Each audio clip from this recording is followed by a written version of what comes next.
अस्सलामुअलैकुम वरहमतुल्लाहि वबरकातुहू। जी, मेरा नाम है डॉक्टर सैयद तनवीरुल हसन। आज हम जिस मौजू पे बात करने लगे हैं वो जिस्म का एक अहम तरीन उज़्व है, जिसको हम लीवर कहते हैं, जिगर कहते हैं, जो जिस्म के अंदर खून को बनाता है। खून को बनाने का जो उज़्व है उसको जिगर कहते हैं। ये क़ुव्वत मुदाफ़ियत में इज़ाफ़ा करता है। इसके साथ जिगर ना सिर्फ़ खून बनाता है बल्कि खून को ज़हरीले मादों से साफ़ करता है। तो ये एक ख़ास किस्म की रतूबत ख़ारिज करता है जिसको हम बाइल कहते हैं। बाइल का काम क्या होता है कि जो फ़ाज़िल चर्बी है उसको एनर्जी में कन्वर्ट करता है। इसके अलावा जो एक जिगर अहम तरीन काम करता है वो एनर्जी को स्टोर करता है, मतलब ग्लूकोज़ को ग्लाइकोजन में कन्वर्ट करता है, और जब ज़रूरत हो तो उसको एनर्जी में कन्वर्ट करके बॉडी को तवानाई देता है। तो इसके आज हम इसके अलावा ये तो हो गया जिगर का जो मेन काम क्या करता है। अच्छा, अगर अब ये जिगर जो है वो किसी वजह से डिफेक्टिव हो जाए, सही काम ना करे, तो उसमें मुख्तलिफ बॉडी के अंदर मुख्तलिफ मसाइल आना शुरू हो जाते हैं, जिसमें पहले नंबर पे जानवर को भूख नहीं लगती। जब भूख नहीं लगती तो अल्टीमेटली उसके वज़न के अंदर जो कमी आना शुरू हो जाती है। इसके अलावा हाज़मे के मुख्तलिफ मसाइल आना शुरू हो जाते हैं, और जो लीवर है वो फैटी हो जाता है, उसके ऊपर फैट्स वगैरह आना शुरू हो जाते हैं जिससे वो सही काम नहीं कर सकता। इसके अलावा जानवर के अंदर बहुत ज़्यादा सुस्ती और कमज़ोरी हो जाती है। अच्छा, इसके अलावा अगर जानवर जो है वो प्रेग्नेंट हो तो उसमें प्रेगनेंसी टॉक्सीमिया हो जाता है और सीवियर किस्म की पॉइजनिंग हो जाती है। इसके अलावा एक और मसला आता है कि ब्रेस्केट रीजन में बाज़ औक़ात पानी जो है वो भर जाता है, एडिमा हो जाता है। तो ये भी बाज़ औक़ात हो जाता है। हार्मोनल जो है वो इम्बैलेंस हो जाता है।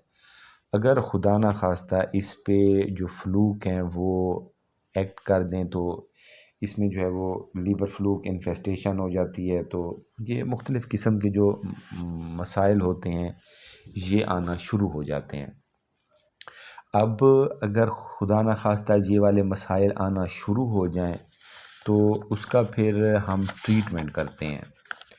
तो ट्रीटमेंट में ये है कि अगर खुदा ना खास्ता इसमें जो लीवर फ्लूक आ जाए तो उसको हम डिवॉर्म करते हैं जानवर को। तो ऑक्सीक्लोज़ोनाइड से मोस्टली हम इसको डिवॉर्म करते हैं।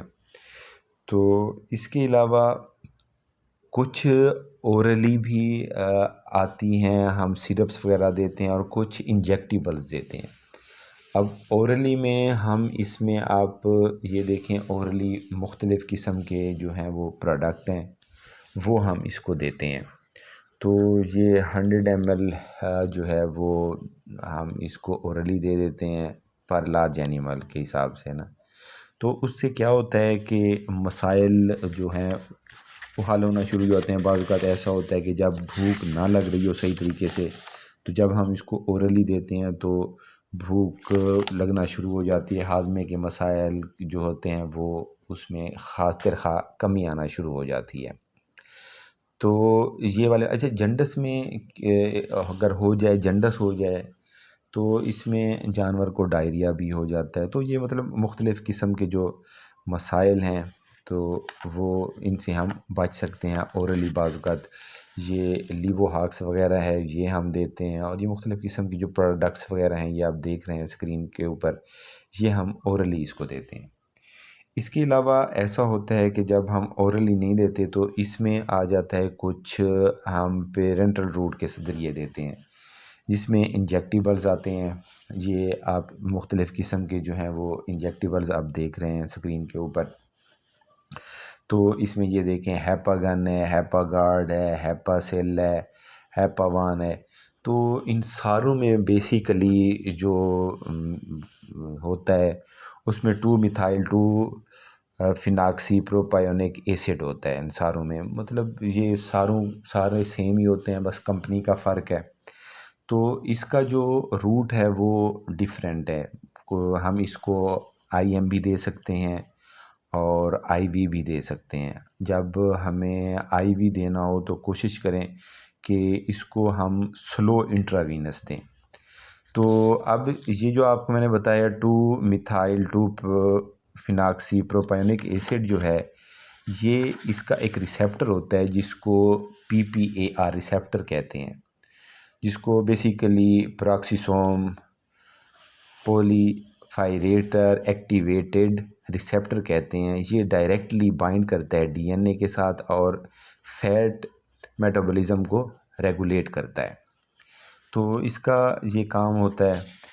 तो इसके अलावा अब हम आते हैं कि जो हम देते हैं इसको, ये इंजेक्टेबल्स वगैरह और ये, तो इसका काम क्या होता है। जब मैंने को पहले बताया कि फैटी लीवर में जो है ये फैट्स को जो है वो डिज़ाल्व करता है, इसके अंदर फिर हम इसको प्रेगनेंसी टॉक्सीमिया में देते हैं। प्रेगनेंसी टॉक्सीमिया के साथ जब बाज़-औक़ात ऐसा होता है, र्यूमन जो टिम्पनी हो जाती है र्यूमन के अंदर ना, गैस भर जाती है उसमें, अगर जिस तरह मैंने आपको पहले भूख ना लगती हो तो उसमें हम इसको यूज़ कर सकते हैं।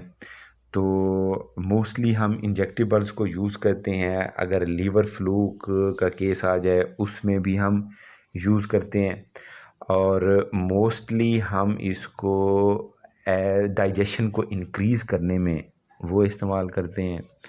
इसके अलावा हम इसको कीटोसिस में दे देते हैं। तो अब बाज़ औक़ात ऐसा होता है कि डिहाइड्रेशन हो जाती है, उसमें हम इसको नॉर्मल सलाइन के अंदर मिक्स करके स्लो इंट्रावीनस इन इंजेक्टेबल्स को दे सकते हैं। तो ये इंजेक्टेबल्स आपको जो नज़र आ रहे हैं, ये मोस्टली हम अपनी प्रैक्टिस के अंदर इस्तेमाल करते हैं, तो इसके बहुत अच्छे रिज़ल्ट हैं। तो उम्मीद है कि आपको हमारी ये वीडियो अच्छी लगी होगी, इन्फॉर्मेटिव भी है। अगर आपको ये मेरी वीडियो अच्छी लगी हो तो काइंडली इसको सब्सक्राइब कीजिए और चैनल को शेयर भी कीजिए। Thank you. अल्लाह हाफ़िज़।